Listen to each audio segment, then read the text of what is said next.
શ્રી ગણેશાય નમઃ. નમસ્કાર મિત્રો, આપ સર્વેનો આપણી ચેનલ ધાર્મિક વર્લ્ડમાં ફરીથી હાર્દિક સ્વાગત છે.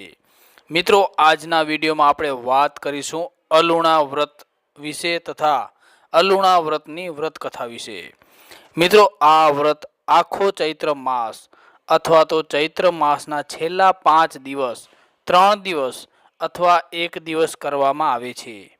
આ વ્રત કરનારે સવારે વહેલા ઉઠી નાહી ધોઈ શંકર પાર્વતીજીનું પૂજન કરવું, એકટાણું કરવું, મીઠા વગરનું જમવું, વાર્તા સાંભળવી, બ્રહ્મચર્ય પાળવું, જૂઠું ન બોલવું, કોઈની નિંદા ન કરવી અને રાત્રે ભોંય પથારી કરીને સૂવું.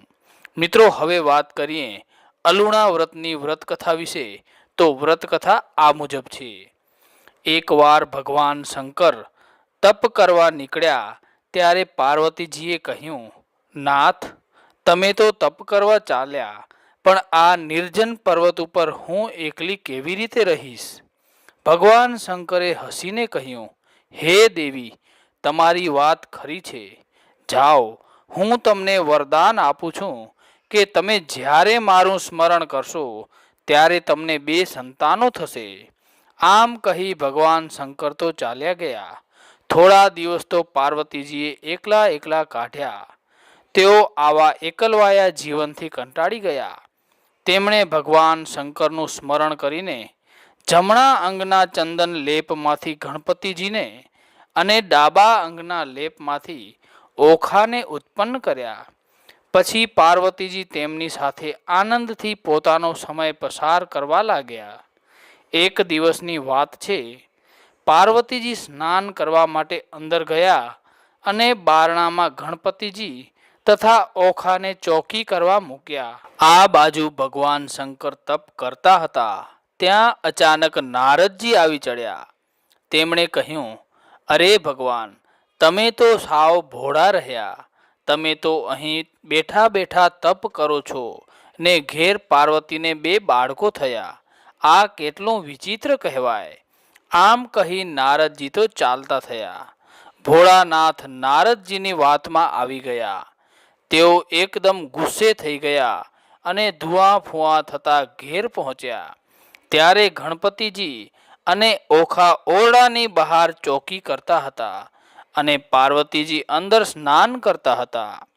માથે જટા, કંઠે સાપ અને હાથમાં ત્રિશૂળ આવું બિહામણું સ્વરૂપ જોઈને ઓખા તો બીકની મારી મીઠાની કોઠીમાં સંતાઈ ગઈ. જ્યારે ગણપતિ બોલી ઉઠ્યા, તમે કોણ છો? અહીં કેમ આવ્યા છો? બહાર ઊભા રહો, હું તમને અત્યારે ઘરમાં જવા નહીં દઉં. આ સાંભળી ભગવાન શંકર ગુસ્સે થયા અને ક્ષણવારમાં ત્રિશૂળ વડે ગણપતિજીનું માથું ઉડાડી દીધું. ગણપતિજીનું માથું ધડથી અલગ થઈ ભોંય પર ગબડી પડ્યું. ત્યાર પછી તેઓ સીધા પાર્વતીજી પાસે જઈ પહોંચ્યા અને કહેવા લાગ્યા, આ બાળકો કોના છે? આવો વિચિત્ર સવાલ સાંભળી પાર્વતીજી વિસ્મય પામ્યા. તેઓ બોલ્યા, નાથ, શું તમે અમને આપેલું વરદાન ભૂલી ગયા છો? જ્યારે એકલવાયું લાગે ત્યારે તું મારું સ્મરણ કરીશ તો તને 2 સંતાનો ઉત્પન્ન થશે. શંકર ભગવાને પોતાનું વરદાન યાદ આવ્યું. તેમને પોતાની ભૂલ સમજાઈ ગઈ. પાર્વતીજી તેમને 2 સંતાનો બતાવવા માટે બહાર લઈ આવ્યા. જોયું તો ગણપતિજીનું માથું ધડથી અલગ પડી ગયું હતું. ગણપતિજીનું શબ જોઈને માતા પાર્વતીજી હૈયા ફાટ રુદન કરવા લાગ્યા. ભગવાન શંકરને ખૂબ જ પસ્તાવો થયો. તેઓ તરત જ દોડ્યા અને સામે હાથી મળ્યો એટલે એનું માથું કાપી લાવ્યા અને ગણપતિના ધડ ઉપર મૂકીને એને સજીવન કર્યા. ગણપતિજીનો આવો વિચિત્ર દેખાવ જોઈ માતા પાર્વતી ફરીથી વિલાપ કરવા લાગ્યા. ત્યારે ભગવાન શંકરે તેમને આશ્વાસન આપતા કહ્યું, હે દેવી, તમે એના રૂપ સામે ન જુઓ, એના ગુણ સામે જુઓ. આખા બ્રહ્માંડમાં પ્રથમ ગણપતિજીનું જ પૂજન થશે. એમની ગેરહાજરીમાં કોઈ પણ શુભ કાર્ય નહીં થાય. ત્યારબાદ માતા પાર્વતીજીને ઓખા સાંભળી આવી. તેમણે ઓખાના નામની બૂમો પાડી, ત્યારે ઓખા મીઠાની કોઠીમાંથી ધ્રુજતી ધ્રુજતી બહાર આવી.